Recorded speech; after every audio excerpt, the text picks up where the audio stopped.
Everyone, there's a kirtan, everyone should chant.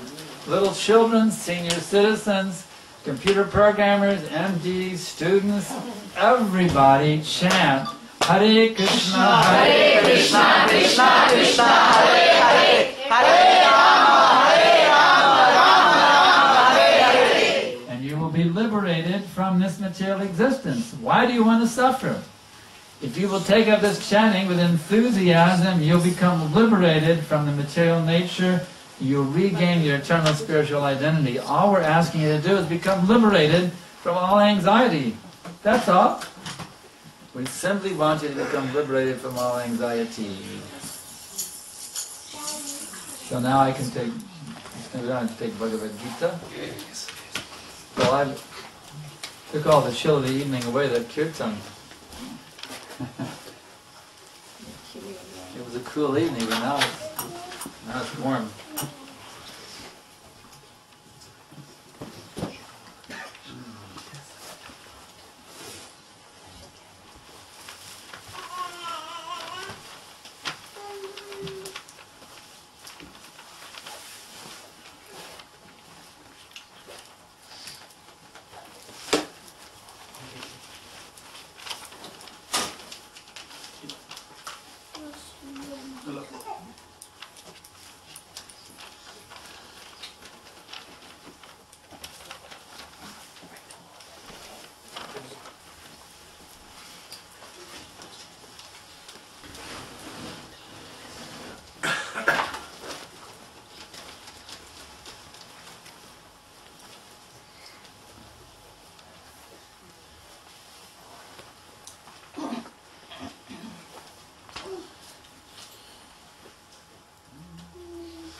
So tonight we are reading from Bhagavad Gita, chapter number 8, text number 6. Om Namo Bhagavate Vasudevaya. Om Namo Bhagavate Vasudevaya.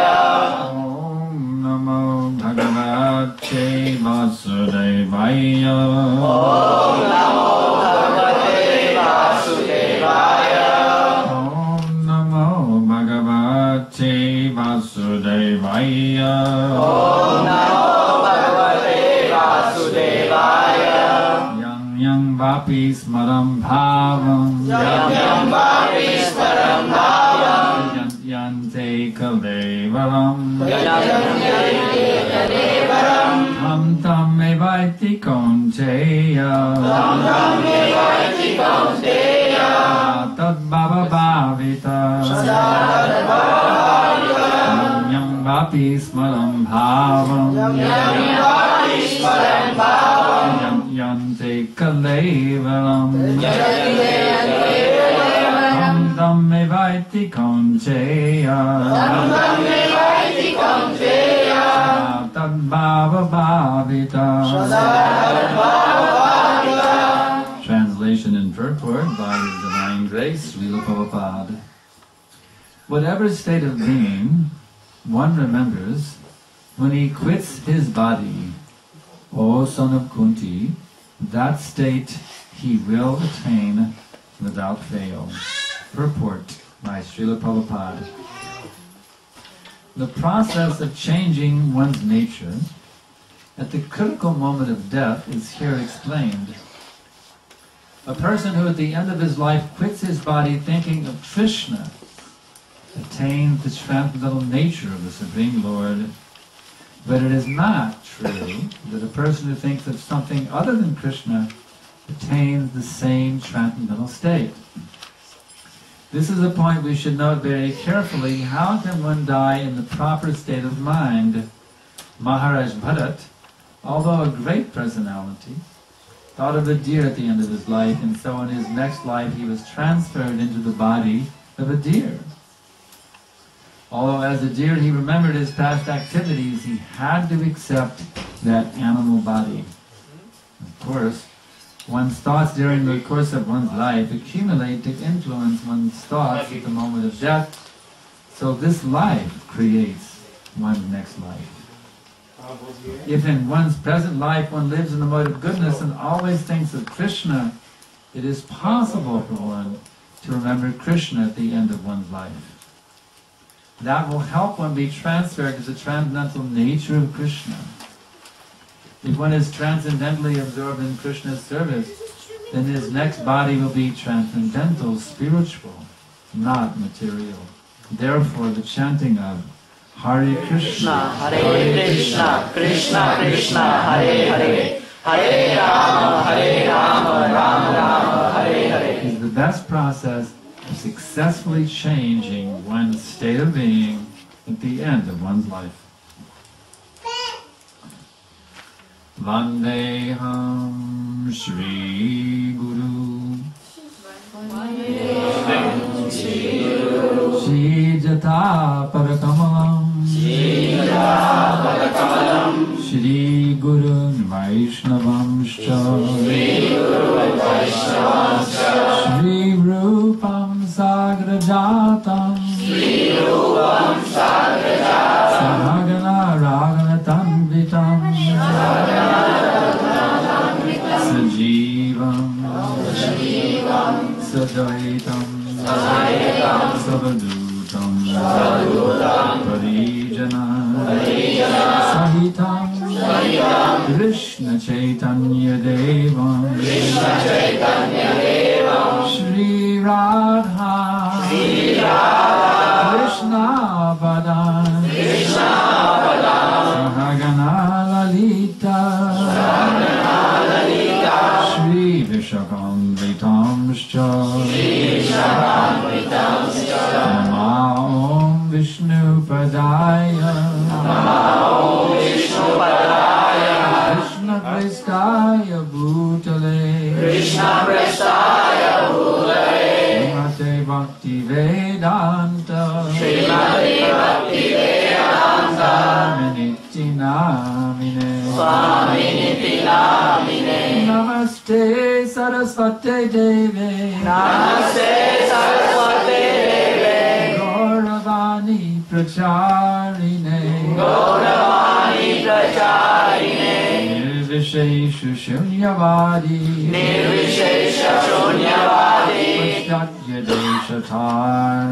Paschatya Deshatarine. So, these are very profound words of wisdom from Lord Sri Krishna. Actually, they must be profound because Krishna is the source of all knowledge. Krishna is not a mental speculator of this world. Krishna, as is confirmed in Bhagavad Gita, chapter number 10, text number 8. Aham sarvasya prabhavo matak sarvam pravarjate iti madhva bhadante mang buddha bhava samandita. Krishna says, I am the source of all material and spiritual worlds. Everything emanates from me. So all knowledge comes from Krishna also. Everything is coming from Krishna. So, since Krishna is the source of all knowledge, all power, all strength, all beauty, all renunciation, all wealth and fame, every word that Krishna speaks must be the most profound knowledge available anywhere within or beyond this universe. So therefore this Bhagavad Gita is the most important book, because these are directly the words of Krishna. Some people say that the Vedas are more important. Shruti is more important. Bhagavad Gita, they say, is not Shruti, it's Shruti. But they fail to know the Vedas also are emanating from Krishna. But the Vedas are more indirect in their explanation. The Bhagavad Gita is the best of all Vedic knowledge because in this book, Bhagavad Gita, it is directly stated. There is no indirect statement, but it is all very, very, very directly stated. Exactly what one has to do if he wants to become liberated from material existence. Now, if you don't want to be liberated from material existence, then the Bhagavad Gita won't be very important for you. If you don't mind being in anxiety, you don't mind getting sick and getting old and dying and then taking another body according to your karma, lifetime after lifetime, you don't need Bhagavad Gita. If you're happy to become a deer or a dog or a monkey, a snake, a kangaroo, a wallaby, you know, if you don't mind just going through all these millions of species again and again for all of eternity, having to suffer and worry about, you know, predators, terrorists, earthquakes, droughts, old age, cancer, taxes, automobile accidents. If you don't mind all the anxiety, you don't need Bhagavad Gita. But if you actually want to become liberated, you want to become free of all anxiety, you want to actually enter into that state of consciousness which cannot be touched by any misery, that state which entitles you to attain a spiritual body that never gets sick, that never gets old and never dies, and this message is for you, ladies and gentlemen.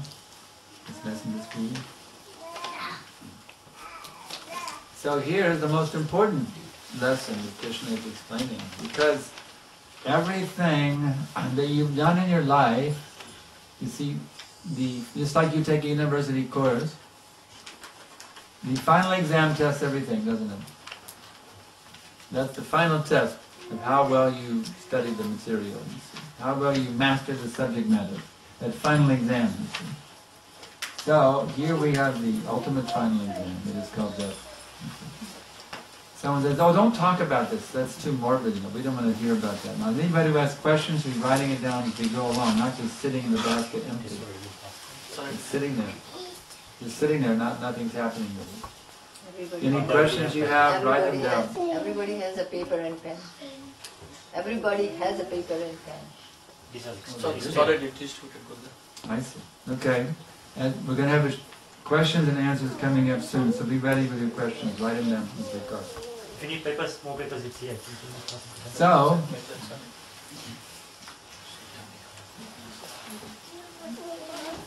what do you think, what your mind is absorbed in at the time of death determines your next body.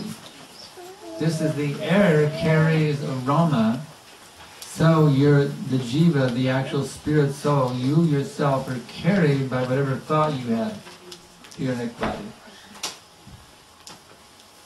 If you think of Krishna, then you will get a body in the spiritual existence. It never gets sick, it never gets old, it never dies. So this is a very, very good opportunity. Say, well, okay, that's great, I'll remember Krishna at the time of death. And now I got other things to think about. I'll just wait till death to think about Krishna. Now I have to think about money, sweeter than honey. And Krishna will be later on with death time. I'll think about him for sure. Well, I beg to inform you that whatever you're habituated to thinking about now, death is a very traumatic experience. Whatever your habit is to think about now, that's where your mind will automatically go at the time of death. You can't be in a different state of mind at the time of death than you are now, you see. Well, that's great. I just put a little, note on my iPhone, a little pop-up, Remember Krishna at the time of death, and then I'll be okay because I put it in my iPhone. It's not that simple. You have to actually learn how to always be Krishna conscious at every moment. That is the guarantee, you see. You have to learn how to be Krishna conscious right now. That's why I was trying to get everybody into the kirtan. Some people were on the bench. They weren't getting out to the playing field with us. They were sitting on the bench. I was trying to get everybody to dive into the kirtan, absorb yourself, because this is Krishna Smaranam. You absorb yourself in hearing Hare Krishna, chanting Hare Krishna, getting in, meditating on the name. This is how you fix your mind on Krishna. So, by regularly joining the kirtan, this will be the perfect training for your mind. And when you're not in the kirtan, you can read the book, Bhagavad Gita, as it is by Prabhupada. Later on in the program, we'll make this book available. Anyone who wants to get a book, you get a special written, I'll give you a special written blessing along with the book.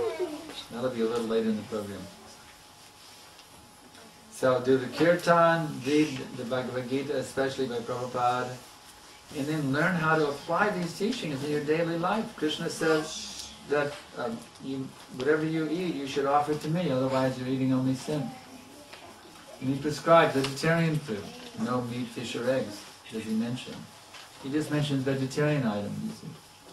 So if you can follow these, he says we should regularly chant his name, he says we should offer our food to him as a vegetarian category. So if you can start doing this, you set up a little altar in your home like here, you know, a nice little altar with Prabhupada and Krishna. You offer your food to Krishna before you eat. So this way your family is taking prasad, the remnants of Krishna's offering. This is another secret of how to absorb yourself in Krishna consciousness. Take prasadam. Let that be your exclusive diet, Krishna prasadam. Because if you're always chanting Hare Krishna, you're taking prasadam, you're studying the Bhagavad Gita, and what's going to happen, you become more and more absorbed in the name of Krishna.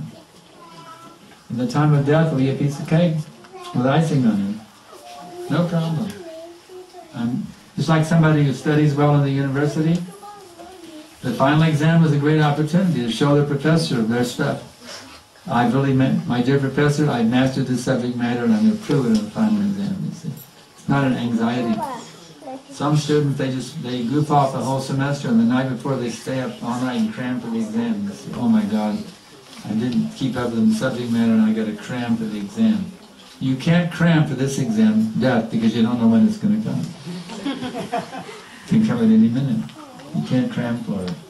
You have to always be prepared. You have to do the homework, which is to offer your food to Krishna, to chant the holy names every day, to join the kirtans. You see. Do your homework. When you go home, do bhakti at home. When you go to the temple, do bhakti. Associate with devotees. Get absorbed in bhakti. You see, Krishna says, take shelter of the bona fide spiritual master also. Learn how to accept the advanced devotees, you see, as teachers, and follow their instructions.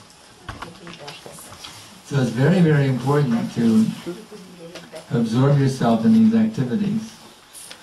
And then at the time of death, it'd be beautiful, wonderful. Oh, this is great. Prabhupada said for someone who is fixed in Krishna consciousness, death simply means I go to sleep and I wake up with Krishna. Can you imagine? It's like a hard day's work, you go to sleep and you wake up. Just imagine you go to sleep, peacefully go to sleep and then wake up with Krishna. In an eternal body, you know. And they say, oh, it's time to go play with Krishna in the forest, you know. You'll have some identity as a gopi, a gopa, a flute, a butterfly, a flower. Let's see. Could be Krishna's devotee even. Actually, everything is animate spiritually. Everyone is a human being, but they take different forms to serve Krishna and to enhance his leelas in different ways. Every jiva is actually a human being with human consciousness. So whatever position we have, we don't try to, some devotees say, well, you're supposed to try to figure out now what your rasa is. That's not true. Just become sold out servant of Guru and Krishna. And then you become completely pure devotee, and then your eternal identity become revealed to you. Don't try to artificially jump. Just like some devotee said, oh, I've realized my rasa. Actually, someone who's realized their rasa, they will never say such a thing. Never say it. It's totally confidential. That's a sign that somebody is deluded. I realized my rasa, Prabhu. Don't believe him. He's deluded. Someone who's actually realized their identity in Krishna's pastimes will never, ever say anything. They'll just act as a sadhana bhakta, following the instructions of Guru and Krishna, strictly following the rules and regulations. They'll show the perfect example. So, now we have some questions. In this Maya world, how we can stop our desire. Why do you want to stop your desire? Do you think desires can be stopped? You can't stop your desires. You have to purify your desires. You have to Krishnaize your desires, you see. That's all. You make all of your desires Krishna conscious. Please, how do you find your spiritual master to take shelter? Somebody asked me that on the email today too. That's a very common question. It'll be coming out in Thought for the Day in a couple of days, the answer. Those of you who are on my e-course. But really you have to see who answers my questions, you know. When I need to know an answer, who can give me that answer which clarifies it perfectly? Because the spiritual master means someone who can destroy your doubts with the shining torchlight of knowledge. So who is that spiritual master who can destroy all of my doubts? You see? Completely destroy my doubts. That's who you should take shelter of your spiritual master. I have one question. When a great devotee leaves their soul in a tragedy such as an accident, and we have the non-devotee always questions about this, can you please, Prabhu, give us the mercy how to tackle this question? Even, Lord Jesus Christ died in a very inauspicious way. He was nailed to a cross. That's pretty heavy. You wouldn't say that was an auspicious. If someone said, one of the devotees was captured by some terrorists and they nailed him to a cross, and you think, oh, what a horrible death. You wouldn't think it was a wonderful death. Normally, a wonderful death is you die naturally in the association of devotees with the kirtan. They hauled him away and they nailed him to a cross and he died. They nailed him up to a cross, he was bleeding, they jabbed a spear in his side and he died there hanging in the air on a cross. You think it's a horrible thing. So sometimes great souls leave their bodies in ways that would not be considered ideal. But Lord Jesus Christ is a great pure devotee, and he was nailed to a cross. That's how he left his body. You see? Of course, he actually didn't die.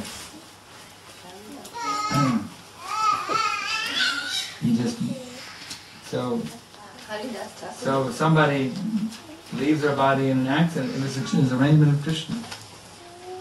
There's a particular reason Krishna needed that devotee immediately in another situation. That devotee may have had some plans, I'm going to do this and that. But Krishna said, no, actually, it was an emergency. We need you right now over here. So boom, I'm going to take you immediately. So just take it like that. Just take it that Krishna had an urgent, this was a great preacher. Krishna had an urgent need, so he just grabbed him immediately and said, okay, you think you need it here, but actually we need you over here, so I'm just grabbing you right now and taking you. I'm not going to wait for you to get old and sick. You've got to just come right now, boom. So there's an urgent need for you somewhere else. That's how you should take it. It happened to one of our great leaders who died, and the cab driver fell asleep and he crashed in a tree, and our dear godbrother, he was instantly killed. But Krishna had a plan for that great preacher. He had a plan. He needed someone else, and he had a plan. How do I remember Krishna while at school? Well, just remember that Krishna also went to school. He went to the school, his guru was Sandipani Muni. He went to the school of Sandipani Muni.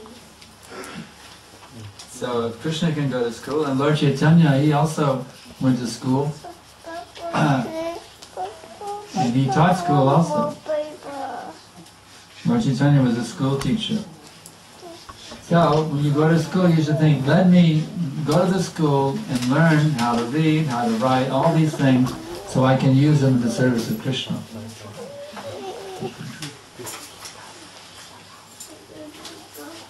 Why did Prabhupada suffer so much during his death? Prabhupada did not suffer at all during his death. His body, he appeared to be in a suffering condition, externally. But actually Prabhupada is in a state of pure transcendental bliss. Prabhupada is a pure devotee, completely beyond the sufferings of this material existence. Why is the food not offered to Krishna considered a sin? Because Krishna says you must offer to me. And if you don't offer to Krishna, then you're disobeying him. It's sinful. As simple as that. How to get perfection in Krishna consciousness? You have to take shelter of a bona fide spiritual master and follow his instructions perfectly. You must chant, as Prabhupada said, you must chant 16 rounds every day of Harekrishna maha-mantra and japamala beads. You must avoid illicit sex, meat eating, intoxication, and gambling.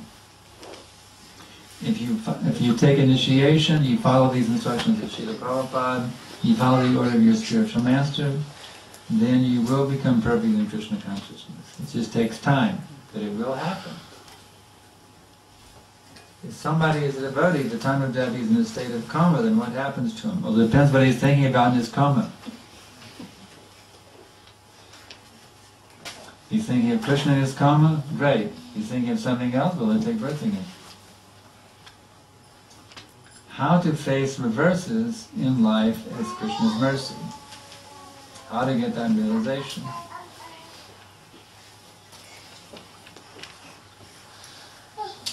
Tatte nukampam sushamikshamano punjanna evatmagatam vavakam tadbhagavapur vijatam namaste jivete yomuktipede sabhayabhak. My dear Lord, those devotees who always offer you respectful obeisances within the innermost cores of their hearts, even while suffering so many reverse conditions, taking them simply as reactions for their previous sinful activities, are certainly candidates for liberation indeed. It has become their rightful claim. Srimad Bhagavatam 10th Canto. So you just have to remember that if I can train myself to see every reverse as the mercy of Krishna, even though we don't normally think that way, if I can train myself, it's called Shastra Chaksus, seeing through the eyes of Scripture. If I can train myself in that way, I'll become liberated. I'll be a liberated soul. I'll be liberated from all miseries. Even within this present body, I will become a liberated soul if I can perfectly train myself to see everything, the good, the bad, the beautiful and the ugly, as the mercy of Krishna. Kunti Devi is the prime example of such a devotee who did that. Vipadashanti tashvatatatatatatat jagadniro bhavanam darshanam yatshad apunarbhava darshanam. My dear Lord Krishna, please give me more reverse conditions. Because when things are in reverse mode, then I can do nothing but take shelter of you, and when I take shelter of you, I am guaranteed liberation from birth and death. So actually the advanced devotees pray for reverse conditions. Please Krishna, please take away my material happiness and put me into distress. Please Krishna. That's an advanced devotee. I'm not saying you have to pray that way, but I'm saying this is what advanced devotees pray. The advanced devotee begs for material distress because they know this is the greatest opportunity for advancement in Krishna consciousness. So at least for us, when material distress comes, which, of course, do you get material distress anytime? Anybody get material distress here? Yes or no? Yes? Okay. Then when it comes, just think, this is Krishna's mercy. I'm burning off the reactions from my previous sinful activities. Even initiated devotees get a token reaction to their previous sins. So we should think this is because I'm practicing Krishna consciousness, I'm getting a minimization of my previous sinful reactions. That's how to see it. See it as a blessing from Krishna, minimization. How does Iskcon decide the particular devotee is a spiritual master? Iskcon doesn't do that, actually. You cannot certify somebody as a spiritual master. It's impossible to do that. The spiritual master has to manifest himself by pure devotion. You can't vote a committee. Well, it's up to the individual devotee to actually be a bona fide spiritual master. You can't be rubber stamped as a spiritual master. Iskcon has a process called no objection. The GBC is a no objection. And we don't object to this devotee trying to be a spiritual master. Because we haven't noticed that he's having illicit sex, he's eating meat, he's gambling, he's intoxicating. We haven't noticed that we've noticed that he's preaching Prabhupada's message as it is. We've seen that he's following Prabhupada's instructions, so it looks like he has a good chance of really being a spiritual master. But we can't make him one by voting him one, because we see that so many years he's strictly followed this process, he's preached it as it is, he's been loyal to the institution, therefore we think he has a good chance of actually being a spiritual master. Now it's up to him to really do it. You cannot rubber stamp somebody by election. Well, he's a bona fide guru. You can't do that. It's impossible. One has to be qualified by dint of complete surrender to their spiritual master. In the Bhagavad Gita, Lord Krishna speaks about prescribed duties. These prescribed duties are aligned with the Vedic social structure of an ashram. Question 1. in Kali Yuga, Varnashram is absent. And how do we understand our prescribed duties in a Varnashram society? There are two sets of duties. There are the material duties within Varnashram, and there's the higher duties beyond Varnashram, which is to serve your spiritual master, surrender to Krishna. You see, by surrendering to Guru, it means surrendering to Krishna. Surrendering to Krishna means surrendering to the spiritual master, because the spiritual master is not different, because he purely represents Krishna. So your actual duty is, in this age, to surrender to a bona fide Guru. Surrender to Krishna, you see. And then by doing that, under the order of your spiritual master, your position in Varnashram will become perfect. Simply by following the order of your spiritual master, you become perfectly situated. Srila Prabhupada states that the development of factories and mills are the karma which have been horrible activities. Can our daily office work, which is also karma, be described as prescribed duty?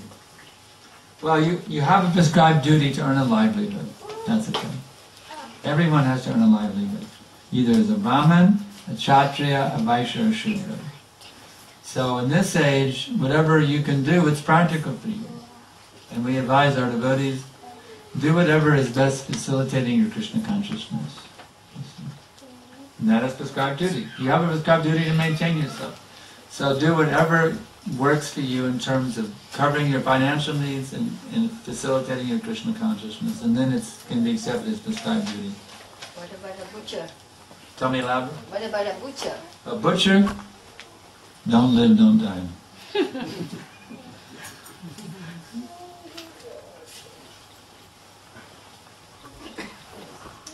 Look for a new career. We have a, if you're a butcher, look for a new career. You can work, do something else, don't be a butcher. If one is able to serve Krishna better by compromising or sometimes even being negligent to official duties, can it be considered a step in the right direction? Well, sometimes. My God, brother, you read that book, Perfect Questions, Perfect Answers? Anyone seen that book? Yeah, that's my dear God brother Brahmatirtha. I used to serve with him in Houston. And at that time in Iskcon, there was practically no Indians in our movement, no people from India. It was all Americans. But he had a very good ability to engage the Indian people. He was really expert in engaging. We had a big, huge, successful program engaging the Indians in our Houston temple. They actually bought our temple building, and it was a great program. We had a wonderful relationship with all the American boys and girls in the Indian community. We had a wonderful relationship. At that time, there was no Hindu temples in the whole city of Houston. The only organizations for the Hindus was the Hindu Students Society at the university and the Hare Krishna temple, and that was it. We had a monopoly on the Indian community, and it was beautiful, it was fantastic. So anyway, Brahmatirtha, he was a geologist for Conoco oil. I think it's no longer exists. He was a geologist for Conoco oil, and his duty was to be a geologist. But he was also in charge of putting together a Janmashtami souvenir book. And so he would, at work, he was very, very bold, but he actually would do something on his desk. It looked like he was busy doing something, and maybe he was out of the office for a few minutes. He would go somewhere else and work on the Janmashtami book at the job. And he did that, those kind of things. So we don't recommend you do those kind of things because you may get fired, but he was expert at doing it. He was actually sidestepping his official duty of producing the Janmashtami book for Krishna. And no one ever, he was very shrewd and cunning man. He was able to pull it off and no one had any idea he did it. But every year he would do that at work. So it can be done, but we don't advise you to do it unless you're really, really expert. Prabhupada said, you have to be able to catch the big fish without getting wet. So we don't advise you to sidestep your ordinary duties unless you're really, really expert. Sometimes it's not difficult. I know my one of our devotees who was a computer programmer, you could say it wasn't very a high-pressure job. It was a computer programmer for the Parks and Recreation Department. Not such a high-pressure computer programming job. But they have, I don't know if they have it here, but in America you can go to work late and come home late. I forget the name for it. Flexible. Huh? Flexible. Flex hours, yeah. You can, in some companies they give you flex hours. You can avoid the traffic jam, you know. You go to work after the morning rush and come home after the evening rush. So he would do that. He had flex hours. He bought a vacant lot across the street from the temple and built his house. He moved from suburbia right across the street to the temple. He would come to the morning and do the deity worship. We had beautiful deities, Radha Nila Madhava. He would bathe and dress the deities in the Houston temple. And then he would go to work late. And then after everybody went home, because, you know, at 5 o'clock, the office, it's just him all alone, he would chant his rounds at the office. Getting paid to chant his office. But he was a very respected senior programmer there. He'd been there for like 40, ever since he got out of college, he'd been there for like 30 or 40 years in that same job. And he was trusted and loved, and he did his work well, and everybody was happy with him. So sometimes you can do these kind of things, but be careful. Be careful. It's better to be, unless you're really expert, just do your prescribed duty exactly as they want you to do it. And if Krishna gives you some facility that you can do Krishna's service and kind of neglect your prescribed duties, but at the same time get them done properly and satisfy the people, then that's okay.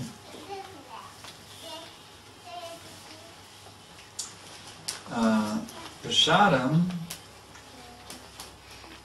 it includes onions and garlic. Can we offer prasadam with onions and garlic? No, you cannot. It's stated in the Manusmriti that onions and garlic are not suitable for eating. Why they're not suitable? They have a foul odor, actually. Would you offer Krishna something with a foul odor? You see? Now you may say, a foul odor, they're the most delicious things I ever came across my whole life. That's because you developed a taste for it. But actually, for those who have not developed a taste for onions and garlic, they're very foul odor. Even go to the grocery store, you know, we go shopping for the deities and the Vyasula Param, and I get by the onions and the garlic, and I go, oh, get out of here. It's horrible. You know? They have a foul odor, you see. Why would you give, someone says, there's a saying, onions on the breath, you know. He has onions on his breath. So why would you give Krishna something with a foul odor? That's not very nice. Krishna said, Prabhupada told us, no onions and garlic, confirm the Manusmriti that they're not suitable for eating. When you talk about Prabhupada, especially that meeting at the airport,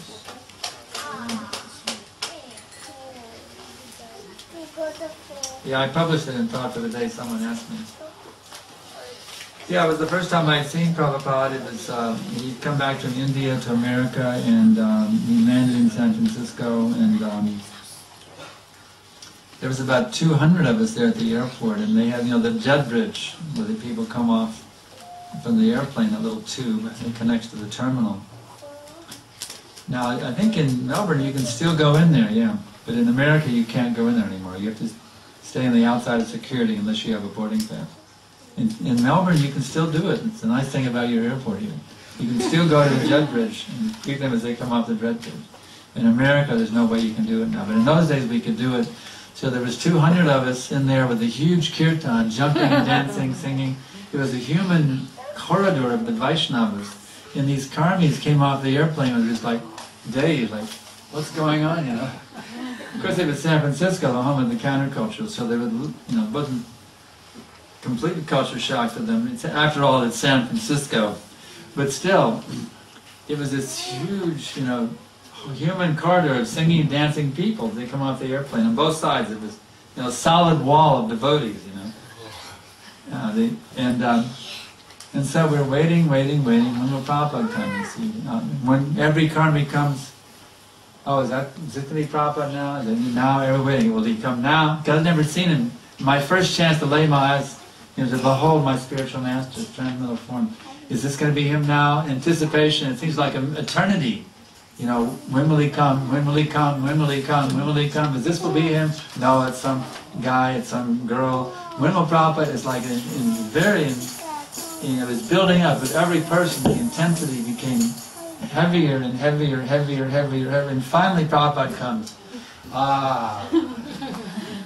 Of course, we all hit the floor, our dandavats, and then it was amazing because we'd seen all these people, you know, 5'12", 6'2", and here's a little 5.5 man.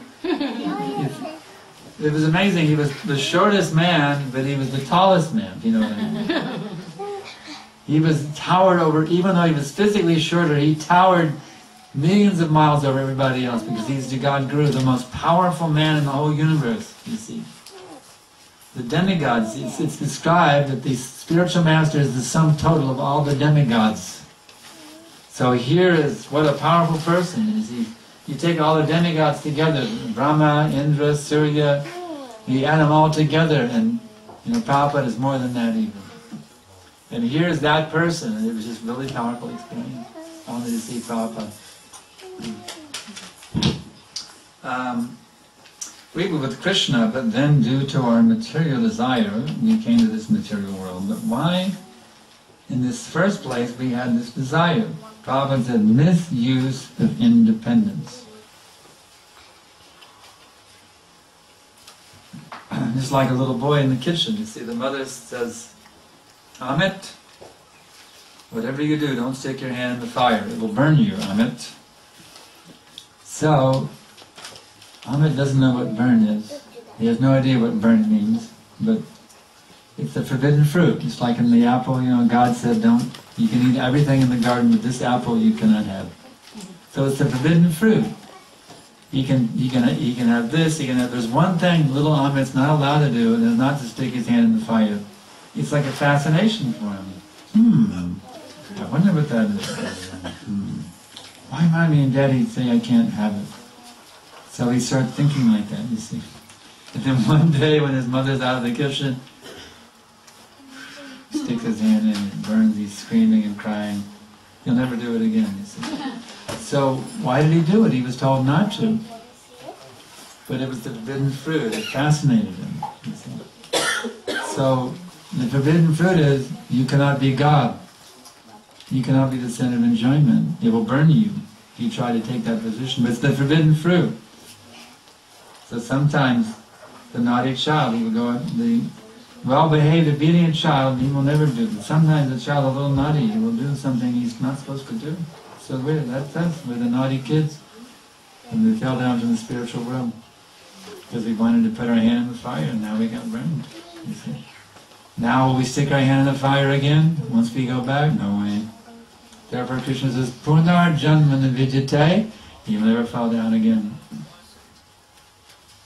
Okay. Obeisances to you, please tell the importance of spiritual guru. Spiritual master is, in the Vedic wisdom, is again and again. Bhagavatam 11.3.21 Tasmad gurum prapadyecha jigyashu shaya uttamam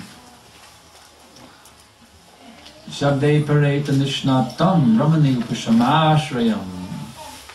If you want to realize the Shreya Uttamam, the ultimate happiness, then you must take shelter of the bona fide spiritual master by initiation. Who is a bona fide spiritual master?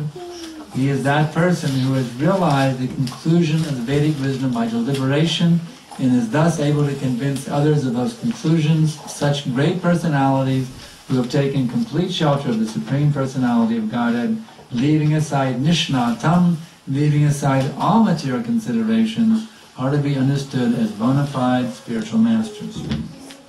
So, Bhagavatam says you must have Guru. Mundaka Upanishad, Tasmad Guram Prabhajyacha Jagashu Shaya Utnam, Tad Veganartam Sagarumeva Bigitschat. If you want to realize that absolute truth, you must go to a spiritual master. So, in Krishna also says, Tad Vidi Pranipatena, Hari Prashnina Sevaya. You have to go to a spiritual master. So why is it not followed in India? Because India is not following the Vedic wisdom anymore. They're following the politicians and the movie stars. Bollywood. They become the disciples of Bollywood. Why would one think, why would they think that they do not need a spiritual master to get a spiritual knowledge? When we, for material knowledge, we need go to the college, we have to work under the professor with different subjects. India has been polluted by bad association. The Muslims came and took over, they polluted it, the British came. It's just one thing, and then television came. You see, it's one thing after another. It's eroded their faith in the Vedas. One thing after another, after another, after another, after another. But they do go to the material. Speak louder. But they do go to the material teachers to get the material education. Yeah, for that which is not very important. That's right. So go to a teacher for that which is important. Guru. Is it okay to divorce? Separate if it helps to progress in Krishna consciousness. Generally no, only in an extreme case. Because Vedic culture means no, there's no such thing as divorce. I mean, my parents were Christians and I never even heard them argue with each other. My whole life I never even heard them, I never saw them once become angry at each other. My whole life. And they're Christian. So when I joined the Hare Krishna movement, and I got married after being a brahmachari for 14 years, I knew that, you know, there's no question of ever getting a divorce, because then I would show that Hare Krishna is not as good as Christianity, a calculating, bogus, so-called religious system. I mean, I had to make my marriage work, because I'm defeated if I don't. I'm completely defeated. That I was a fool to join the Hare Krishna movement. So, if you really value your culture, then you won't pollute it by getting a divorce. You know, only in an extreme situation that it might be required. The spouse is completely demoniac. They force meat down your throat every time you come home, you know, something like that. But that would be very, very extreme. Even if the spouse is not a devotee, if they tolerate your Krishna consciousness, you should, there's no question of divorce. Why does Radharani not wear tila? Why do you think she doesn't wear tila? It's mentioned in the teachings of Lord Chaitanya, she wears the tilak of good fortune.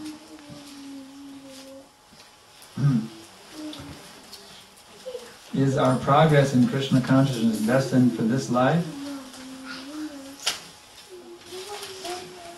That's up to you. It is if you practice it. Krishna consciousness is not karmic. It's not that I'll become a devotee and my karma is to become a devotee. If that's your agenda, you'll never become a devotee. Well, I'm waiting for my karma to make me... No. Become a devotee means now I'm stepping out of karma. I'm going beyond destiny.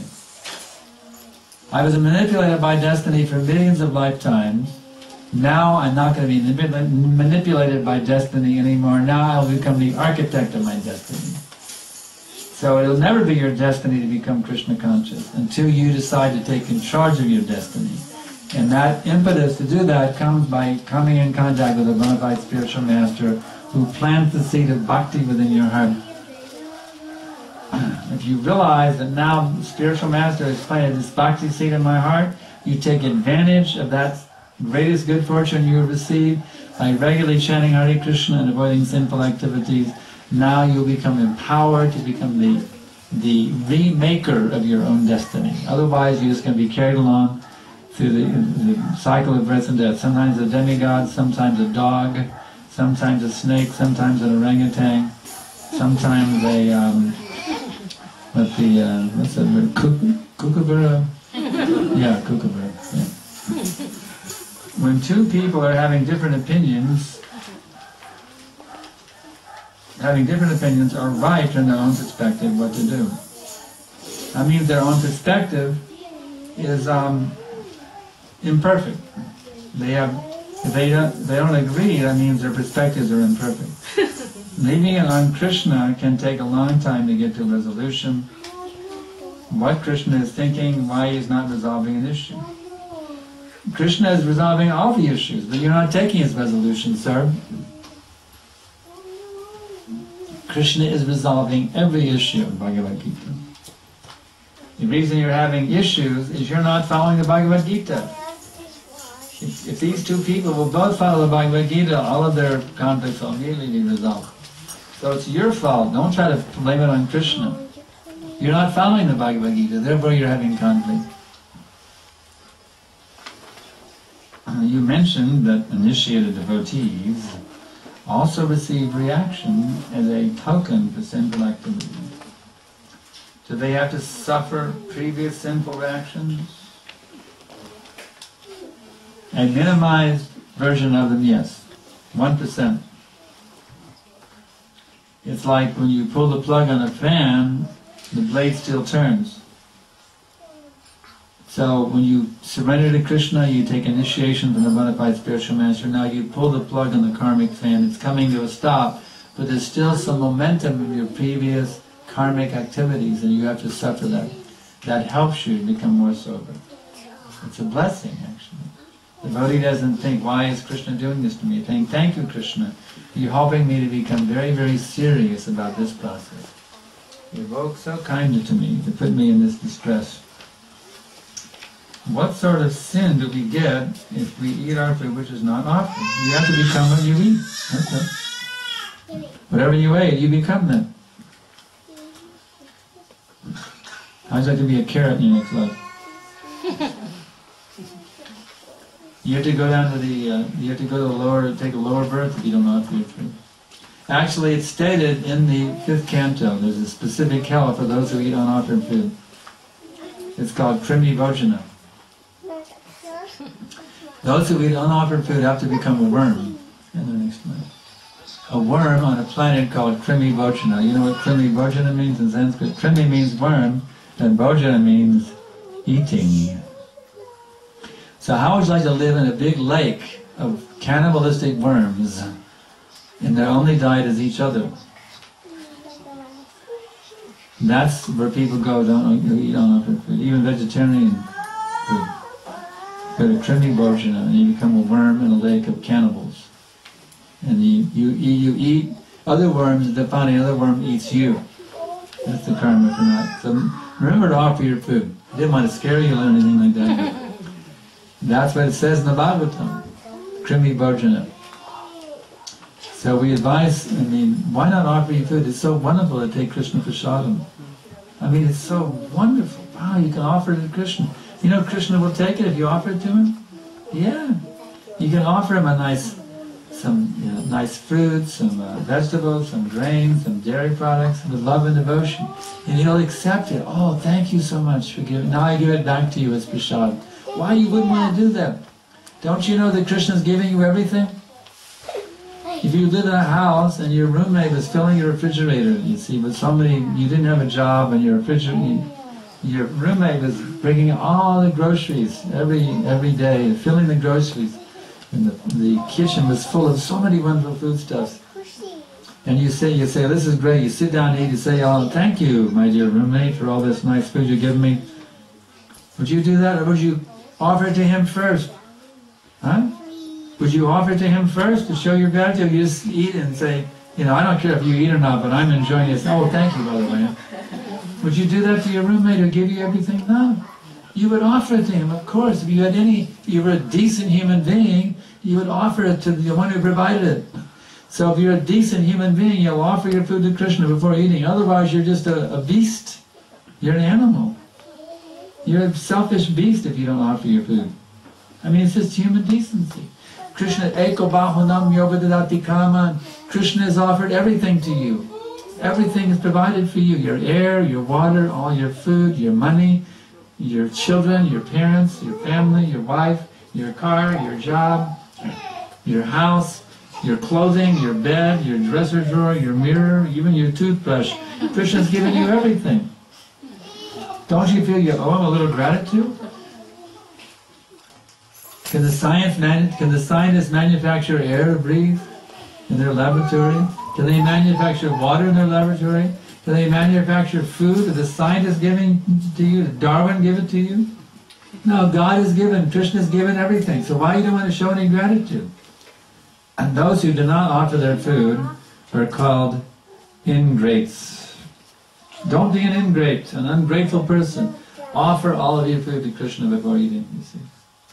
Well, can't I just say thank you? As Christians just say thank you, God. But that's like the person in the house who thanks but doesn't offer it to his roommate. No, you should offer it. Offer to Krishna.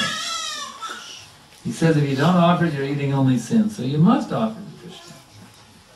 So the questions have run out, and that means we should go to the next item, huh?